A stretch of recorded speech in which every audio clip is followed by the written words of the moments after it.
Morgan Pryor was jailed this week for raping one woman and sexually assaulting another. He was charged with the crimes in March 2021, but a month later, he got a job at a children's mental health charity, Place to Be. The charity was not told about the accusation even after the man went through the security checks that are mandatory before anyone is allowed to work with children. Those checks are run by Disclosure Scotland, which gets its information from Police Scotland. Place to Be says the checks came back completely clear. They only found out about their employee on the day that he was found guilty earlier this summer. Pryor, from Carnoustie and Angus, had featured in a BBC documentary called Love Unlimited about his polyamorous lifestyle in 2018. Well, in a minute we'll hear from a rape campaigner about her reaction and speak to a lawyer about how this came about. But first, here's Graham Ogston with the details. Morgan Pryor was employed as a mental health counsellor by Place to Be in April 2021, just a month after he was charged with a number of sexual offences dating back to 2010. Now, the charity said that the first time they were made aware of these charges was when Pryor was convicted here at the High Court in Dundee last month. It said Pryor's Protecting Vulnerable Groups, or PVG check, conducted by Disclosure Scotland and Police Scotland, came back as completely clear. Now, the charity said it accepted that the right to a fair trial included the right to be found innocent until presumed guilty, but it said it was concerned that Police Scotland chose not to disclose this information. Police Scotland said it had confidence in the PVG scheme. It said that it had engaged with the relevant organisations to address concerns in this case, and it added that it was undertaking a wider review of what it called the current thresholds for disclosure of non-conviction information. Ellie Wilson was raped by a fellow student 5 years ago in Glasgow. She now campaigns for better rights for victims. I've been speaking to her about her reaction.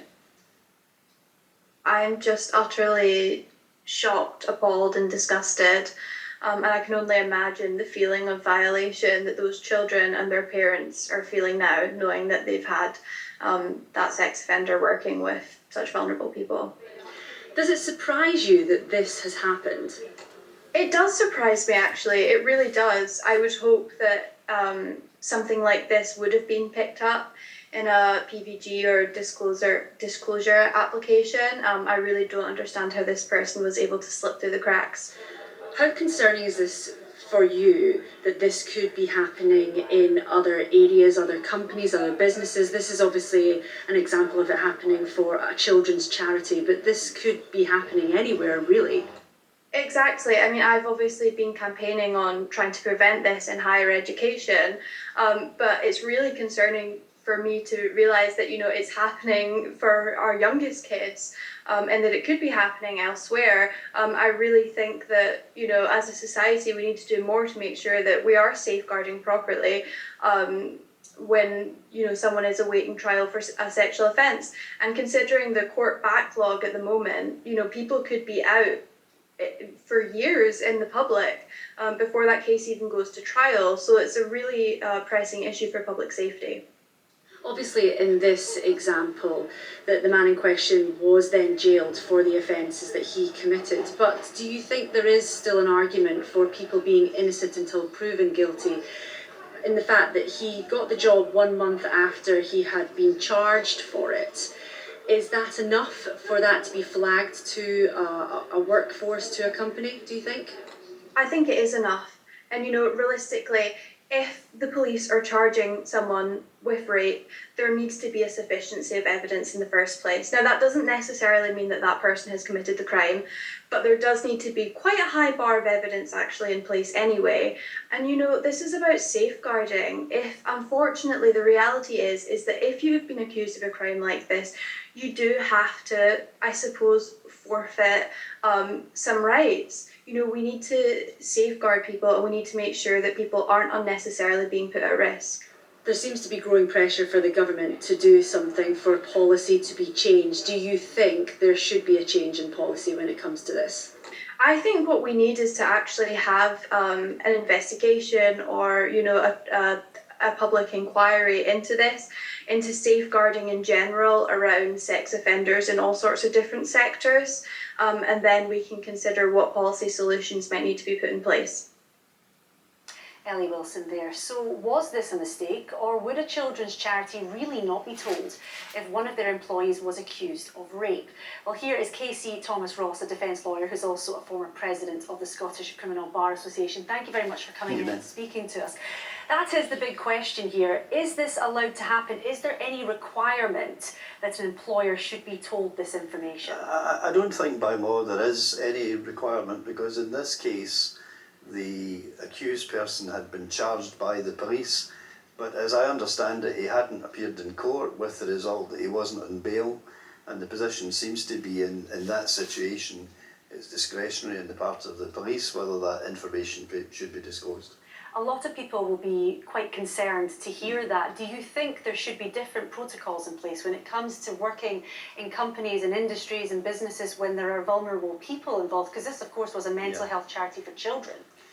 I think it would be better if there was a general rule which applied to all situations, because Ellie Wilson is quite right. The police wouldn't charge an individual unless they believed there was sufficient evidence to merit the bringing of a charge. Now, in the normal course of events, that person would then go through the court system at quite an early stage, and the court could impose bail with conditions which could have avoided this situation arising. It appears this individual didn't go to court, with the result that there was no bail. And the whole thing does, at the end of the day, look like a bit of a mess, which could do with a proper debate, which would include the university system, potential employers, and have some sort of protocols as to how this situation should be handled.